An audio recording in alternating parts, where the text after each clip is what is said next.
Hi, my dearest family. Here is your weekly forecast starting on the 24th of March until the 31st of March.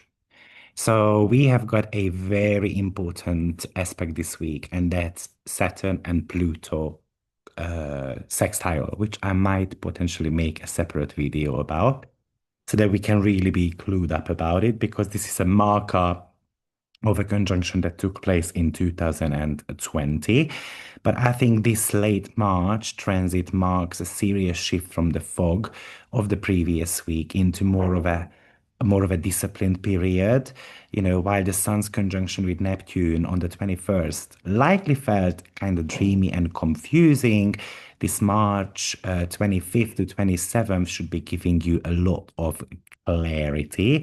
It acts like a bit of a bucket of ice water. So it is waking you up and it tells you that it's time to get to work. But let's actually see what is happening in the sky day by day. So on 24th of March, we don't have a major aspect, but on the 25th of March, Sun makes a conjunction to Saturn, and that is going to be happening on 4 degree of Aries. Sun ran into Neptune first, reactivating the Saturn-Neptune conjunction. And Sun and Neptune conjunction often comes with scandals, leaks, uncertainty. But then the Sun, Saturn, Pluto configuration is about a massive restructuring of the power. So expect governments or corporations to announce hard resets. Saturn in Aries is the pioneer who builds a fence. Pluto in Aquarius is the revolutionary who kind of digitizes that. So we may see very new strict regulations regarding AI or decentralized finances or war related stuff that might feel very restrictive at the beginning, but maybe necessary for long-term stability. I think this is a breaking type of signature. So engineering projects, defense initiatives that focuses on what potentially speed as well. But Saturn and Sun together is like a reality check. So it's about the delusions kind of fostered with the Sun and Neptune conjunction. It's now a harsh, more of a legislative, more of a physical reality. Now, on a personal level, the Sun and Neptune might have had this vision, imagining what you wanted. But this week should be about securing it. This is a builder's aspect with Sun and Saturn. And yes, there is a challenge there too. And you might feel a very heavy weight of responsibility or a temporary dip in confidence. But Saturn in Aries demands that you lead yourself. It's not about waiting for permission, it's about creating that schedule and then sticking to it. And there is that sextile to Pluto. So this isn't just about working hard, but working smart as well. Aquarius is about using your intellect. The sextile is with this Pluto is like an X-ray vision, seeing the parts of your life that are maybe potentially dead weights, and then Aries wants to cut them out. This is about giving you the psychological stamina to tackle tasks you have been avoiding for months. I mean, imagine you have been thinking about starting a business with Neptune, because with Neptune we yearn for something. And then the Sun Saturn conjunction forces you to register that LLC, to pay the fees, and Pluto helps you find that tech savvy way to reach one of your first clients. So it's about transitioning from that Neptunian fog into more of a fire with Saturn in Aries. The daydreaming should be stopping, the construction work should begin. And maybe we start seeing more boundaries in international relations or certain type of decisive actions or on stalled infrastructure project as well, or a top-down approach to solve certain type of a crisis scenario as well. But on a personal level, this is, where your energy is leaking. That Saturn in Aries wants you to have a rigorous schedule, and Pluto in Aquarius wants you to leverage something on technology, potentially to simplify some tasks in your life, so that heavy lifting happens easier. And Saturn in Aries with the sun surely says own the responsibility. If something is heavy, but it feels significant at the same time, don't just shrink from the pressure, but kind of like, because the diamond is created under pressure as well. So difficulties in life sometimes difficulties sometimes happens to us because we can create something out of them in life as well, like the diamond. This is not brainstorming anymore. This is about starting to build something. And if you want to change your trajectory, that work that you put into can actually provide that permanent foundation that you need. Now, on the 26th of March, Venus actually makes a conjunction to Chiron on 25 degree. This is actually happening on Aquarius dwat. So, like the 25th was a bit about the iron fist. And this 26 is bringing an element of vulnerability, a little bit of a raw nerve type of energy to it. And that Aquarius dwad gives, in a fire sign, fire is about self-assertion, but Aquarius adds that cool, detached logic to it. So, it's kind of like on a global level, the wound that leads to a cure. It is an innovation happening in the art form of healing. So that could represent medical breakthroughs in the war as well. You can expect news about treatments for chronic pain, neurological conditions. Obviously, that Aquarius word somehow represents liberation. But also, you might want to think about the social cost of independence as well. We might see public discourse around like this loneliness epidemic, the psychological toll of independence, of being alone, and because Aries is all about how to become the self, while there is a remaining part of a group as well, and that's the Aquarius element there. But on a personal level, this is about healing who you are. This is the wounded lover type of archetype, the wounded artist archetype.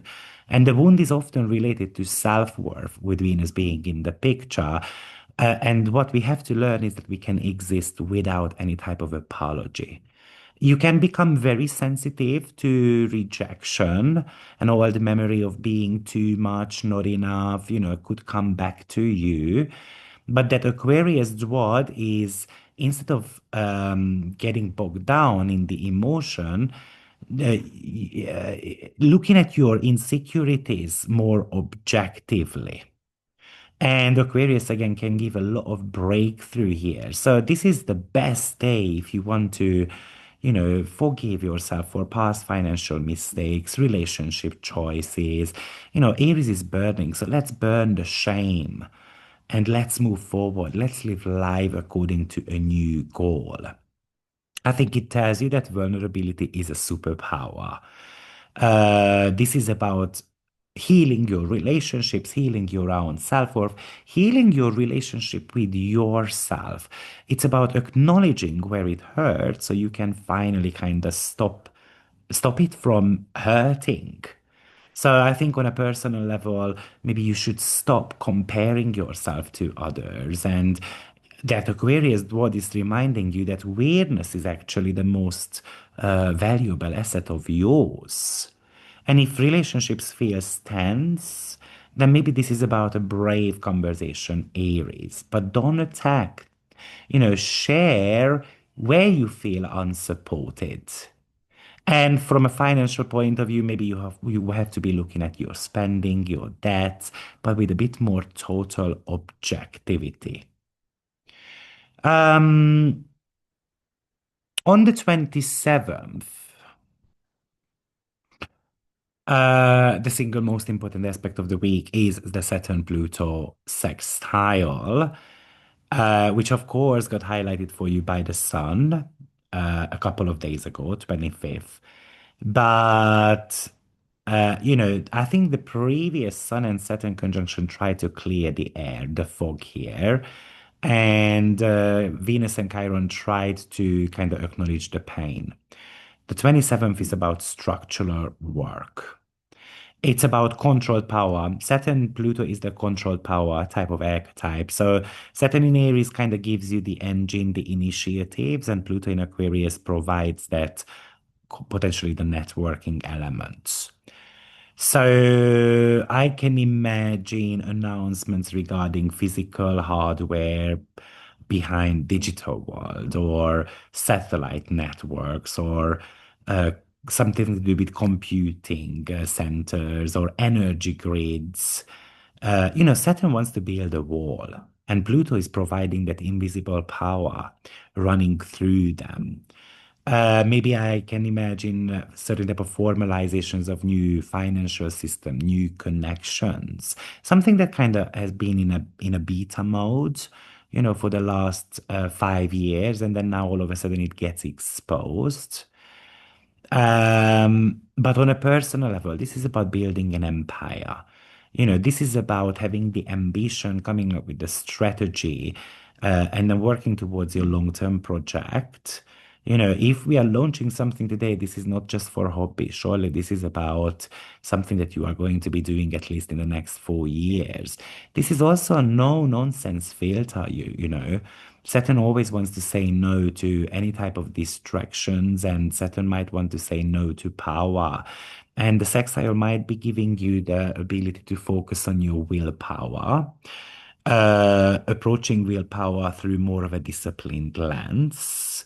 And this could be you stepping into a position of power, being recognized as an expert, being recognized by your peer, by your communities, Pluto in Aquarius.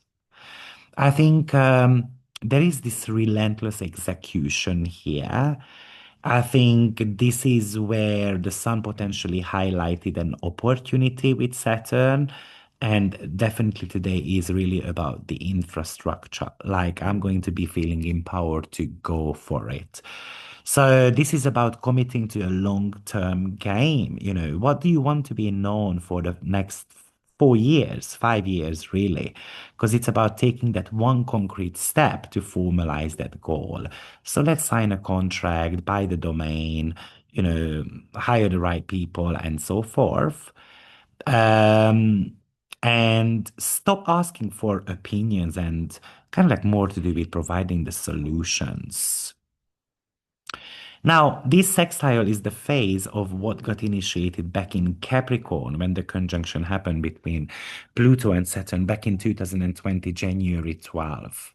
That's when COVID started. That was exactly the day, right? So back then, Saturn and Pluto met on 22-degree Capricorn. So if you've got any planets on 22-degree of the cardinal signs, then this sextile is really important for you because you started something back in 2020.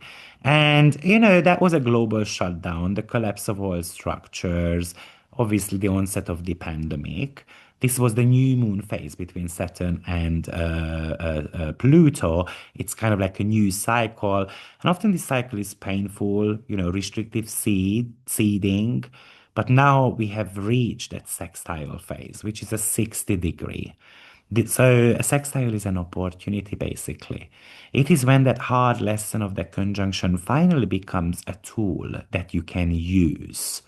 So in the world, we had a bit of a crisis situation back in 2020. I mean, it was the work from home, the digital nomad shift, that pretty much kind of kicked off very much. I think we might be expecting some major labor laws or international digital tax treaties to be signed, not necessarily on the day, but potentially in the next 1 year, because this is a longer period of transit, of course. I can, imagine that certain type of medical or tracking technologies that were born during the pandemic, now it's going to be redefined. I mean, 2020 was a bit of a clunky restriction, right? But now something more streamlined, potentially more AI integrated systems with the Pluto in Aquarius. But 2020 tried to show us that old systems were kind of brittle. And 2026 could be really about finalizing this new, decentralized, potentially faster replacements. Because Aquarius and Aries together are a very, very fast combination. But on a personal level, think back to where you were in 2020. What did you lose? Because we have all lost something with Saturn and Neptune. What ways were you forced to change that Capricorn part of your chart? Because now somehow a reward for surviving that pressure potentially could be coming to you. The skills you had to lean, on between 2020 2024 somehow might become your greatest asset right now. And maybe it's about breaking a trauma loop as well. Maybe the 2020 created a lot of fear for you, a loss of a control. Then this sextile might be giving you the opportunity to build a structure that actually protects your freedom. Maybe you have lost a corporate job back in 2020. That's the Capricornian element. And then now, since then, you have been studying something, you are more self-reliant, and the experience that you gained is going to allow you to launch, for example, a consultancy agency, or it's kind of like you go like you are back on your feet, basically. You are kind of like the next year or so is about building this faster, stronger vehicle that carries your life. So, 2020 reset the world. And that now these two powerhouses form a sextile. So, this is about kind of like an architect phase of this. It's about technological and self-mastery. This is, the birth of a new system that we have been working on for the last 6 years. Think about how Saturn and Pluto conjunction made you stronger because it's about doubling down on them with this sextile. However, this is also a reminder that we cannot use the 2020 solutions for the 2026 problems. Pluto in Aquarius says something has to be upgraded. We have to use futuristic tools to secure our personal goals. And that's Saturn in the sign of Aries. So for me, this is really about turning that coal into a diamond. So this is a lovely aspect to have. I'm also wondering, because Saturn and Pluto in the sign of a Capricorn, it was an earthy phase. It's quite heavy, restrictive, it's very focused on the top-down control. We have seen the death of old systems, the end of traditional office cultures, the freezing of the global economy, the deep-seated fear of the physical world. It was about the government forcing transformation through certain type of limitations. But now it moves into a fire and air. So, that's more about action. So it's no longer about what I'm not allowed to do, let's say by the government, but it's about, I'm using whatever tools I've got to kind of survive because Saturn in Aries is about survival instincts as well. It's maybe imagine that you were sent home from a corporate job and spent years feeling stuck, and then now that Saturn in Aries uses the discipline to launch your own firm, so it might be Saturn in Aries tells you that you are responsible for your own momentum. If you wait for a boss to tell you what to do, then you are kind of like, miss an opportunity. The sextile is going to reward the self-starter. 6 years ago, the world stopped a little bit. But this is about a global reset. This is something that is moving from the basement to the launch pad. In 2020, we had to stay at home, we had to follow the rules, we had to be waiting for the instructions. But this is more about taking initiatives and building your own network and reminding you that you are the system, you are creating your own rules. On the same day, we do have Vesta and North Node conjunction as well. And that's a sacred mission type of archetype. Vesta is the asteroid of devotion, focus, the sacred flame, and the North Node is your collective compass. So this is the direction we are being pulled towards to evolve. So it really feels like that this is about potentially dedicated that like a dedication to a path that we have to be on. It's about devotion to a cause. We may see public figures, kind of like lone wolves emerging, who are completely singular in their focus. This is not necessarily like a politician who is trying to please everyone, but this is a person who comes with this sacred fire for a specific mission. This is potentially on a personal level. It's getting obsessed with a path that you want to be on. It's about aligning your path. And then if your gut is telling you to dedicate your time to a project, a skill, or something like that, then you should be listening to that. The North is trying to tell you where your growth is. Vesta represents being whole, kind of like a virgin type of archetype. So this is purifying as well, like cutting out certain type of goals that might not be working for you and maybe replacing them with something new. It's a bit about I don't need the external validation to know that my work is important because I feel it in my guts that I'm on the right course of action. So we have to be sometimes cutting out the noise as well. And maybe we are going to be experiencing less of a patience, something that might be wasting my time. On the same day, we have got Pluto and Ceres square as well. And Ceres is in Taurus. And that does tell us that we have got a bit of a growing pain here, though. Ceres and Pluto are kind of like natural enemies because Pluto abducted Ceres' daughter. So Ceres rules the harvest, the food supply, how we feel mothered by the earth. And, she's in Taurus, so she wants stability, physical assets. It's about slow growth. Now, Pluto in Aquarius wants this radical, high-speed transformation, and this is a square, which is creating a tug of war between the old way of feeling safe and the new way of staying relevant. So it's kind of like the friction point of this new world order. I think Saturn Pluto is trying to streamline systems, and the series square shows where the transition might be hurting. So we are going through this great transition, which might be necessary for a lot of us. But series says that we're going to have issues with supply chain. I mean, Taurus is the traditional agriculture, but then Pluto is kind of like the AI, the lab grown type of food system. So we might be seeing some headlines about farmers protecting, stuff like that. Or, as we move towards the digital assets type of stuff, we can really get anxious about that too.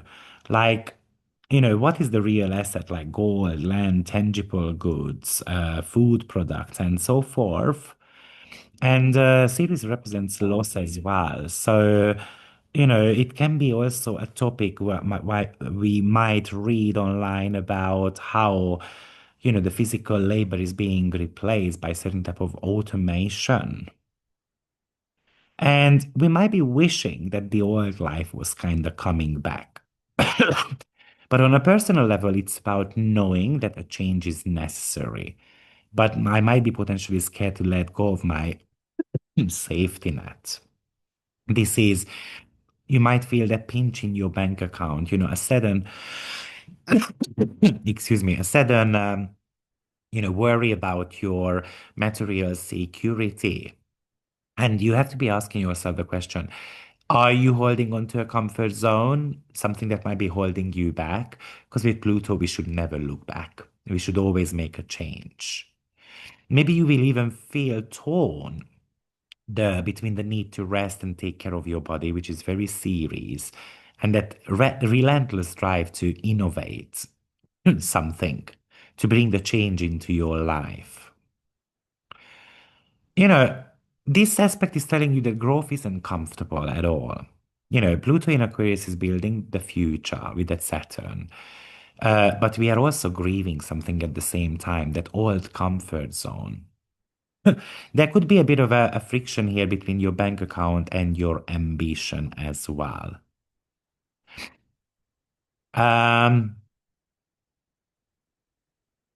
okay. 28th, we don't have a major aspect. 29th, we have got Juno entering Aquarius, and that is going to be a long stay here due to its retrograde motion.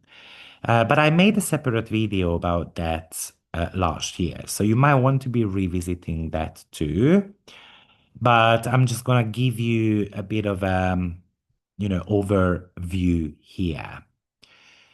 And like I said, Juno will be in Aquarius for an extended stay due to her upcoming retrograde. She is going to go retrograde around 9-10 degree of Aquarius, and it's going to shift back into Capricorn. The shadow degree there is 25 degree. I already mentioned that in previous forecasts. But, on a Juno is about commitments, partnerships. So, like allegiance, basically. So I think this is moving away from certain type of traditional alliances to more like closed door alliances, a lot of network-based cooperations. So we might see the rise of new types of legal contracts, kind of like smart contracts. Um, it's kind of like not being committed to a person anymore or a central bank, but it's more to do with being um, committed to this collective vision. I think new international treaties will be signed, or certain type of unconventional topics and treaties might be coming up, like, you know, space related, internet freedom related, the global AI ethics. But on a personal level, the commitments you make to friends and the long-term goals and stuff like that will be under the microscope for many months, for 9 months, because you're gonna have to look at whether these partnerships allow you to grow, or is it kind of like a cage? Friendships, you know, maybe friendships are becoming a bit more less traditional, but the connections being made should be more intellectual, more kind of like a group orientation. But I'm not necessarily being fully committed to a tribe as well. I'm kind of like leaving a bit of a wiggle room as well.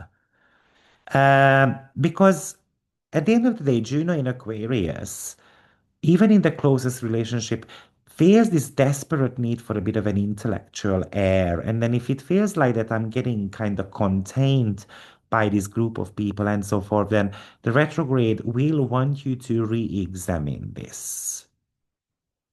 I think it's about moving away from a possession towards more of a true tribe partnership type of stuff.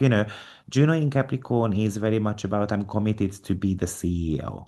And Aquarius is also shared power as well. So let's lead this together. So I can imagine that you are going to be reviewing long-term contracts, vows made to social circles, hopes, wishes, goals, and so forth. This might be asking you to audit your commitments, you know, related to people, work, habits.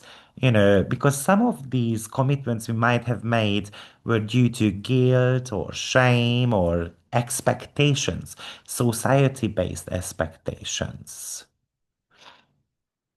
Um, On the same day, 29th, we have got Mars and Pallas Athene conjunction in Pisces as well. Pallas Athene is the goddess of strategy, pattern recognition.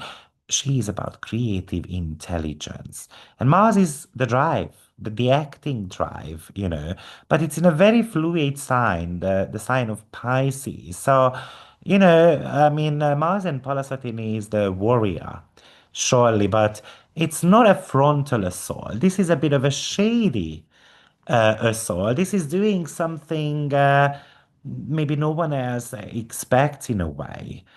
So we might be seeing, kind of like this submerged strategy here, where maybe these are naval maneuvers, marine related stuff, This isn't necessarily about just showing the strength. This is about recognizing the weaknesses and the strength of others.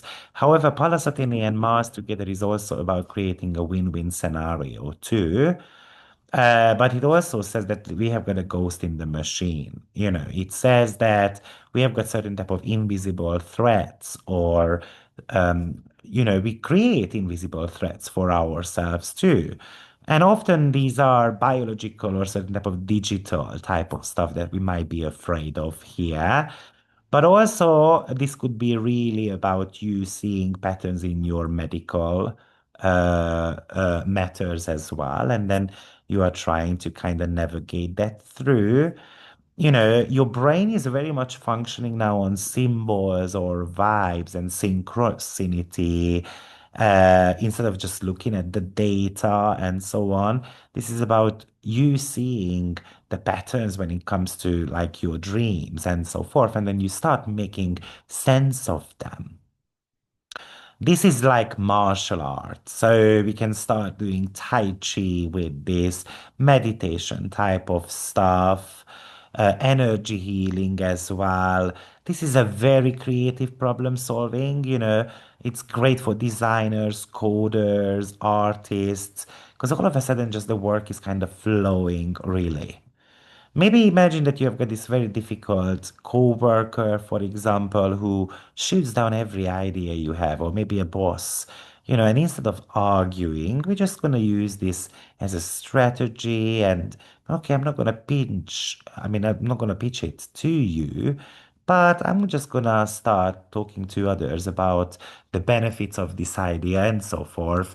And then all of a sudden, maybe there are more people who are saying, okay, this is really great.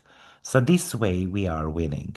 Pallas Athene has never lost a battle. So this is really about sitting down because it's a conjunction and coming up with a winning strategy. This is reminding you that strength doesn't always win. We can have a huge army, but if we are not smart enough, we are never going to win. This is about also feeling inspired strategy. This is about knowing when to move, not just about how to move or moving with force. So this is telling you that if a door is locked, don't kick it down. Look for the window. Maybe there is a window there which is a bit cracked open, left cracked open. So I can kind of sneak in there. Uh, spot the patterns, like if you kind of feel like that you have seen this happening already before, then probably you have. So you can really use your past experiences to kind of figure out what the next move of another person would be. And Pisces is, it's being in the shadow, behind the scenes, kind of like silent. So this is about really meditating a little bit on how I'm going to be winning, and I'm really creating this blueprint.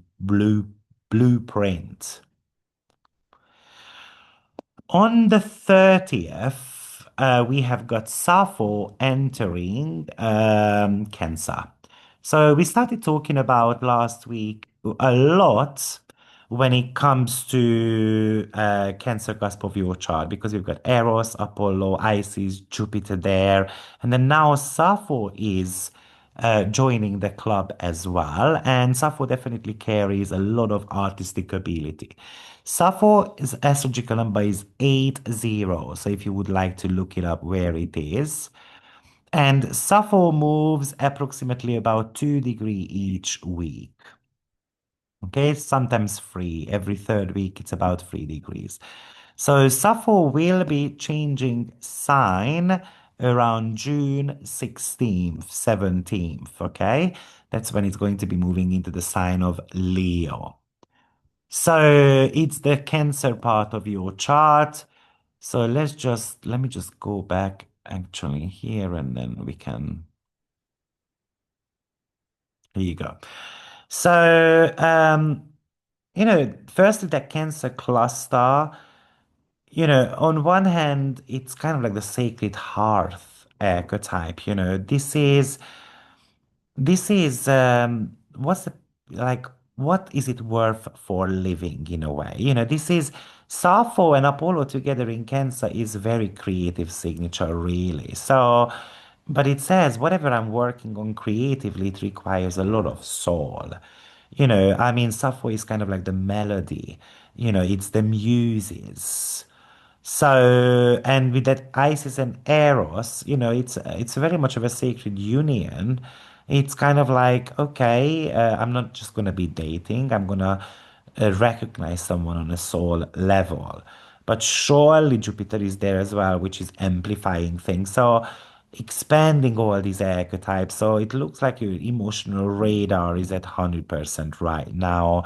You might be sensing what people need before they ask and so forth.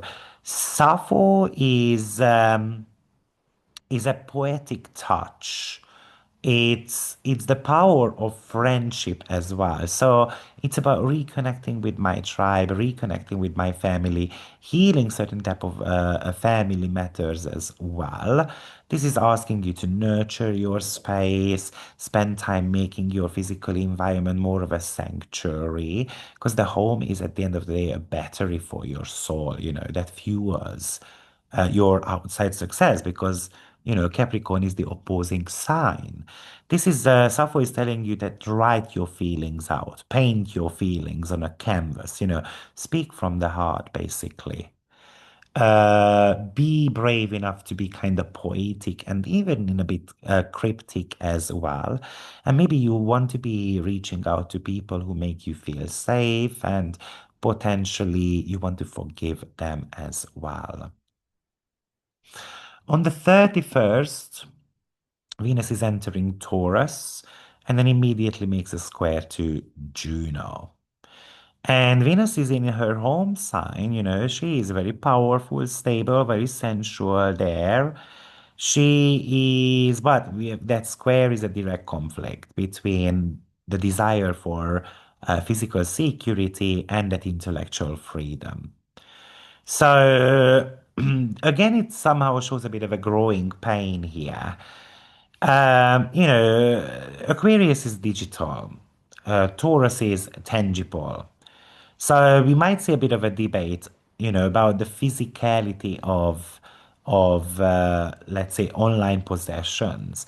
While Venus in Taurus wants to hold on to gold and land and hard cash, Juno in Aquarius is very ready to push digital commitments. For example, I think this square is like a public discourse about traditional family values versus that modern, non-traditional type of elements.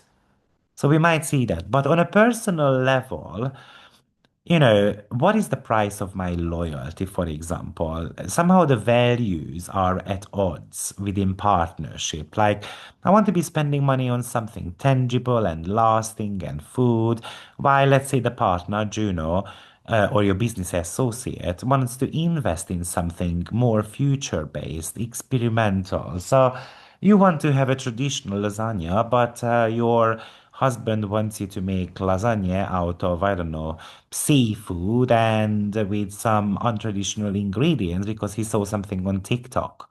Right? And then this is where certain type of a compromise needs to be happening. And this is also a bit of a tension between comfort and the routine that we have already, kind of predictable routines. But again, the partner who needs a bit more space, more independence, and then we might not see eye to eye. Let's say I want to go on a couple massage. Partner doesn't want to, and so on. Venus in Taurus seeks pleasure and stability. And then Juno in Aquarius might say, not so fast. This is a day where there is a conflict between what feels good and what's right for us as a couple, what's right for us as a couple in the future. Juno in Aquarius often wants quality and equality in the partnership. It wants to upgrade something. It wants to change the rules. And Venus in Taurus is a little bit more on the traditional side. Um, So this is the weekly energy pattern, everyone. I hope it makes sense. And do let me know how the week ahead is. And then now let's break it down for all 12 signs. So good luck, everyone, and I will see you soon. Take care. Bye bye.